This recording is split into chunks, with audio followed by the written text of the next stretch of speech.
چشمان چشم انتظاره. السلام علیکم ناظرین محترم. پہلے درس میں گناہ کا جو معنی تھا اس کو بیان کیا. آج کے لیکچر میں آپ کی خدمت میں گناہ کی اقسام کو بیان کرنا ہے. گناہ کی دو اقسام کو بیان کیا گیا ہے، گناہ کبیرہ اور گناہ صغیرہ. کبیرہ کا معنی ہے بڑا، صغیرہ کا معنی ہے چھوٹا. اور یہ گناہ کی جو دو تقسیم بیان کی گئی ہیں قرآن مجید کی آیت سے ان کو اخذ کیا گیا ہے، لیا گیا ہے. قرآن مجید سورہ نساء آیت نمبر 31 میں اللہ کا ارشاد ہو رہا ہے، بسم اللہ الرحمن الرحیم، ان تجتنبوا کبائر ما تنہون عنہ نکفر عنکم سیئاتکم وندخلکم مدخلا کریما. اگر تم ان بڑے بڑے گناہوں سے اجتناب کرو جن سے تمہیں منع کیا گیا ہے تو ہم تمہارے چھوٹے چھوٹے گناہ معاف کر دیں گے.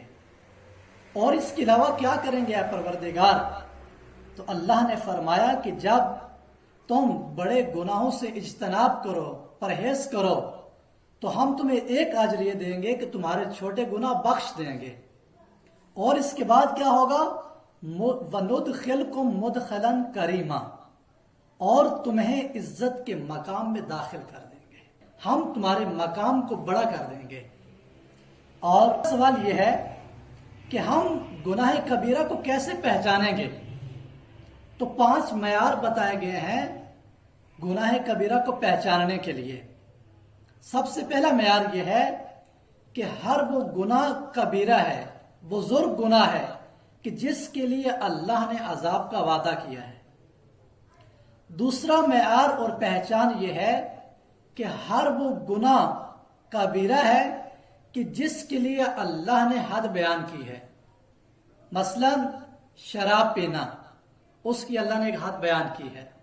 اسی طرح چوری کرنا، اس کی ایک حد بیان کی گئی ہے کہ اس کا ہاتھ کاٹ دیا جائے، ہاتھ کی جو انگلیاں ہیں فقط ان کو کاٹا جائے گا. اسی طرح زنا ہے، اس کی حد کو بیان کیا گیا ہے. تو ہر وہ گناہ کی جس کی حد کو بیان کیا گیا ہے وہ گناہ کبیرہ ہے.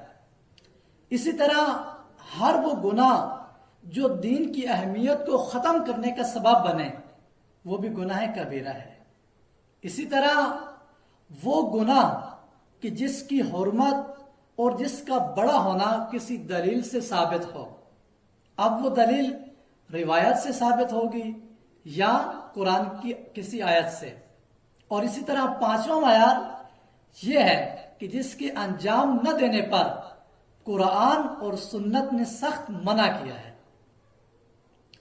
اس کے بعد سوال یہ پیدا ہوتا ہے کہ آیا جو ہم چھوٹے چھوٹے گناہ کرتے ہیں وہ گناہ کبیرہ میں بدل سکتے ہیں؟ تو بتایا گیا ہے کہ جی ہاں، بعض اوقات انسان کے چھوٹے چھوٹے گناہ یہ بڑے گناہ میں بدل جاتے ہیں. سب سے پہلا مقام کہ جب انسان کے گناہ صغیرہ گناہ کبیرہ میں بدلتے ہیں وہ ہے گناہوں پر اصرار کرنا، گناہوں پر تکرار کرنا. امام علیہ السلام فرماتے ہیں کہ جب انسان کسی گناہ پر اصرار کرتا ہے، اس کا تکرار کرتا ہے، تو پھر وہ گناہ چھوٹا نہیں رہتا. اور اسی طرح قرآن مجید میں اللہ نے ارشاد فرمایا سورہ آل عمران کی آیت نمبر 135 میں کہ پرہیزگار وہ لوگ ہیں کہ جو گناہوں کا تکرار نہیں کرتے. اور یہ گناہ کا تکرار کرنے کا کیا مطلب ہے؟ ایک مطلب تو واضح ہے کہ ہم ایک گناہ کو بار بار کرتے ہیں. اور اس کے بعد امام باقر علیہ السلام نے فرمایا کہ اصرار کا مطلب یہ بھی ہے کہ انسان کسی گناہ کو کرے، اس کے بعد اللہ سے اس کی معافی نہ مانگے، اللہ سے توبہ نہ کرے، تو وہ ایک گناہ بھی بعض اوقات تکرار کا باعث بنتا ہے اور اللہ اسے گناہ کبیرہ شمار کرتا ہے. اسی طرح فرمایا کہ گناہوں کو چھوٹا سمجھنا، ایک انسان گناہ کرتا ہے، اللہ کی نافرمانی کرتا ہے، اور پھر کہتا ہے میں نے تو یہ چھوٹا سا گناہ کیا ہے۔ معصومین علیہ السلام نے کہا کہ انسان جب گناہ کو چھوٹا سمجھے تو وہ گناہ کبیرہ بن جاتا ہے۔ اور اسی طرح گناہ کرنے پر خوش ہونا، امام سجاد علیہ السلام فرماتے ہیں کہ انسان جب گناہ کر کے اس پر خوش ہوتا ہے تو یہ خوش ہونا گناہ کرنے سے بھی بڑا گناہ ہے۔ اور چوتھا کہ جب انسان کے چھوٹے گناہ بڑے گناہوں میں بدل جاتے ہیں وہ ہے گناہوں کا اظہار کرنا۔ گناہ کیا ہے آپ نے، خدا کو معلوم ہے اور آپ کو معلوم ہے، لیکن آپ کیا کرتے ہیں کہ آپ گناہ کرنے کے بعد لوگوں میں جا کر اس کو بیان کرتے ہیں، اس کو واضح کرتے ہیں۔